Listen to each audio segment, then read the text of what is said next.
আসসালামু আলাইকুম। আমার নতুন ভিডিওতে আপনাদের সবাইকে স্বাগত। আজ আমি আপনাদের দেখাবো বগুড়ার বাণিজ্য মেলা। প্রতি বছরের ন্যায় এবারও এই মেলা শুরু হয়েছে বেশ কয়েকদিন আগে।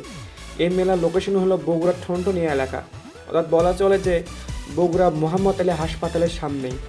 মেলার প্রবেশের জন্য 20 টাকা দিয়ে টিকিট কাটতে হয়। আমি বেশি কথা না বলে পুরো মেলা ঘুরে দেখাই আপনাদের।